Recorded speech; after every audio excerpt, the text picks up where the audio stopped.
பதிவு கண்டிப்பாக பிடிக்கும்னு நினைக்கிறேன். ஸ்கிப் பண்ணாமல் பாருங்கள்.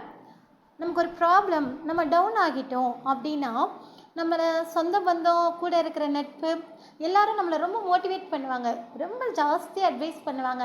லைஃப்னால் அப்படி தான் இருக்கும், சோர்ந்துடாத, எழுந்திரி, ஒன்றால் முடியும், அப்படி இப்படின்னு அவங்க பாட்டுக்கு பேசுவாங்க. ஏன் பேசுவாங்கன்னா, ஃப்ரீ கால் தானே, காலுக்கு பைசா பிடிக்க மாட்டாங்க. அப்போயாவது நம்ம சின்ன பிள்ளையாக இருக்கும்போதாவது 10 பைசா 30 பைசான்னு பிடிப்பாங்க. இப்போ அதெல்லாம் கூட கிடையாது. அதனால் இஷ்டத்துக்கு மணிக்கணக்காக அட்வைஸ் கொடுப்பாங்க. ஓகே, ஒரு லெவலில் நம்மளே தேர்த்திக்கிட்டு வெளியில் வர ஆரம்பிச்சிருவோம். அப்படி அப்படி கெத்தாக நிமிர ஆரம்பிப்போம்.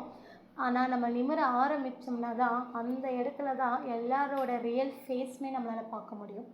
யார் யாரெல்லாம் நீ கீழே விழும்போது, விழுந்து கிடக்கும் பொழுது யாரெல்லாம் உன்னை சுற்றி நின்று நல்லவங்க மாதிரி உன்னை மோட்டிவேட் பண்ணாங்களோ, நீ எழுந்திருக்க அவங்க எல்லாரும் ஓட ஆரம்பிச்சிருவாங்க. ஏன்னா நீ ஜெயிச்சிருவேங்கிற பயம்.